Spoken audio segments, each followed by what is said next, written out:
اعوذ باللہ من الشیطان الرجیم بسم اللہ الرحمن الرحیم۔ پیارے بچوں السلام علیکم، امید ہے بیٹا آپ خیریت سے ہوں گے۔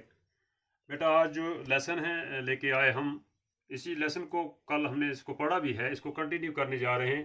جماعت چھٹی ہے، مضمون اردو ہے، موضوع ہے شیر میسور ٹیپو سلطان۔ تو پیج 73 پہ آ جائیں، یہاں سے شروع کر رہے ہیں ہم۔ ٹیپو اپنے والد حیدر علی کے ساتھ بہت سی جنگوں میں شریک ہو چکا تھا۔ جب وہ تخت نشین ہوا تو جنگ کے بادل چاروں طرف چھائے ہوئے تھے۔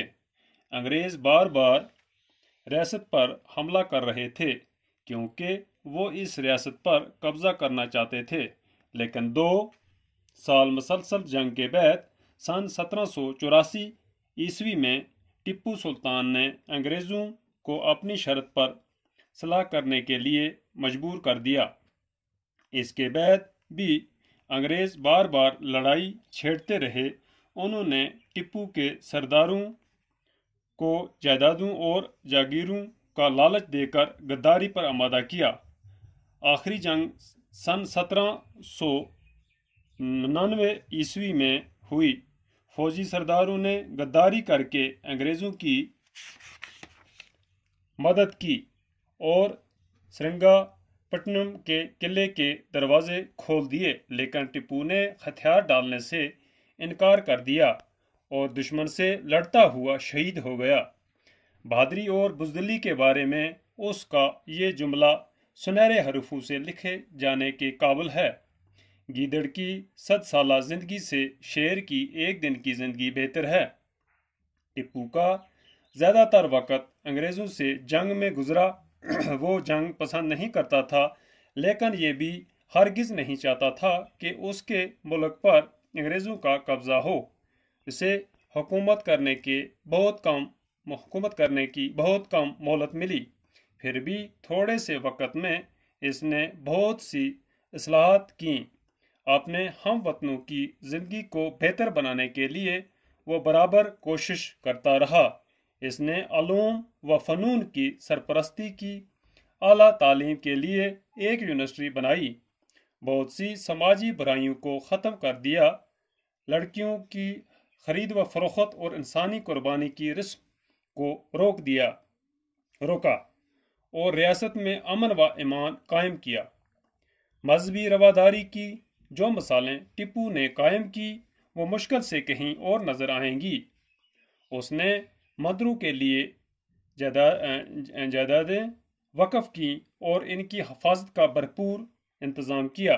اس نے زراعت اور کھیتی باڑی کی طرف خاص توجہ کی، آب پاشی کا بہتر انتظام کیا اور دریائے کاوری پر بند بنانے کا منصوبہ بنایا۔ ٹیپو سلطان نے تجارت اور صنعت و حرفت کو بھی ترقی دی، ریاست میں جگہ جگہ کارخانے قائم کیے۔ ٹیپو کی دور اندیشی کا اندازہ اس سے بھی لگایا جا سکتا ہے کہ وہ دیسی کپڑے اور دیسی چیزوں کے استعمال کے حق میں تھا اور بدشی چیزوں کے استعمال سے منع کرتا تھا۔ ٹیپو نے ایک طرف ریاست کے استحکام کے لیے اور دوسری طرف عوام کی بہتری کے لیے بہت سی تدبیریں کیں، لیکن انگریزوں کی سازشوں اور اپنوں کی غداری کی وجہ سے اسے زیادہ مدت تک حکومت کرنا نصیب نہ ہوا۔ پھر بھی اس نے جو کارنامے انجام دیے وہ ہماری تاریخ کا حصہ ہیں۔ کہتے ہیں بیٹا ٹیپو اپنے والد حیدر علی کے ساتھ بہت سی جنگوں میں شریک ہوا اور جب وہ تخت نشین ہوا تو جنگ کے بادل چاروں طرف چھائے ہوئے تھے۔ انگریز بار بار ریاست پر حملہ کر رہے تھے تو ریاست پر قبضہ کرنا چاہتے تھے، لیکن 2 سال مسلسل جنگ کرنے کے بعد 1784 عیسوی میں ٹیپو نے انگریزوں کو اپنی شرط پر صلح کرنے کے لیے مجبور کیا۔ اس کے بعد بھی انگریز بار بار لڑائی چھیڑتے رہے۔ انہوں نے ٹیپو کے سرداروں اور جائیدادوں اور جاگیروں کا لالچ دے کر غداری پر آمادہ کیا اور آخری جنگ 1799 میں ہوئی۔ فوجی سرداروں کی غداری کی وجہ سے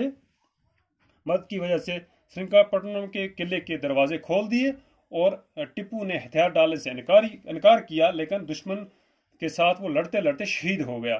بہادری اور بزدلی کے بعد یہ جملہ سنہرے حروفوں میں لکھا جانے لگا کہ گیدڑ کی 100 سالہ زندگی سے شیر کی ایک دن کی زندگی بہتر ہے۔ تو ٹپو کا زیادہ تر وقت انگریزوں کے ساتھ جنگ لڑنے کے ساتھ گزرا۔ جنگ پسند نہیں کرتے تھے وہ، لیکن ہرگز نہیں چاہتے تھے کہ اس کے ملک پر انگریزوں کا قبضہ ہو، لیکن حکومت کرنے کی بہت کم مہلت ملی۔ پھر بھی تھوڑے سے وقت میں انہیں بہت ساری سعادتیں کی، جیسے اپنے ہم وطنوں کے زندگی کو بہتر بنانے کے لیے اور علوم فنون کو، باقی چیزیں جو ہیں اور لڑکیوں کی خرید فروخت کو، ان سب چیزوں کو اس نے روک دیا۔ مذہبی رواداری باقی چیزیں سب دور کی گئیں۔ بہت سارے مندروں کے لیے جائیدادیں بھی وقف کی، کھیتی باڑی ہو اس کے لیے اور آبپاشی کے لیے اعلیٰ قسم کے انتظامات کیے۔ اور ٹپو کی دور اندیشی کے ساتھ ساتھ یہ بھی لگتا تھا کہ دیسی کپڑے اور کوئی چیزیں جو ہیں کپڑے اور دیسی چیزوں کے استعمال کے حق میں تھا۔ ٹپو نے ریاست کے استحکام کے لیے دوسری طرف بہتری کی، لیکن بہت سی تدبیریں کی، لیکن انگریزوں کی سازشوں اور اپنی غداری کی وجہ سے وہ زیادہ مدت تک حکومت کرنا اس کو نصیب نہ ہوا۔ جو کارنامہ انجام دیا وہ ہماری تاریخ کا حصہ ہے۔ تو بیٹا بورڈ کی طرف آ جائے، کچھ الفاظ اور معنی ہیں۔ تخت نشین ہونا ہو گیا تخت پر بیٹھنا، بادشاہ ہونا۔ دھنگ رہنا ہو گیا حیران ہونا۔ غداری ہو گیا دھوکہ، بے وفائی۔ ہتھیار ڈالنا ہو گیا ہار ماننا۔ مہلت ہو گیا فرصت۔ اصلاحات ہو گیا اصلاح کی جمع ہے درستی سدھار۔ علوم ہو گیا علم کی جمع۔ منون فن کی جمع ہے فنون فن کی جمع ہے فنون فن کی جمع۔ رواداری دوسروں کی باتوں کی برداشت کرنا۔ وقف کرنا خدا کے نام پر چھوڑنا۔ دور اندیشی ہو گیا احتیاط، عقل مندی۔ استحکام ہو گیا مضبوطی۔ انجام دینا ہو گیا پورا کرنا۔ تو بیٹا یہ لیسن ہمارا یہاں تک آج کمپلیٹ ہوا، تو اس سے آگے کل انشاءاللہ اس کو پھر کنٹینیو کریں گے۔ باقی خدا حافظ۔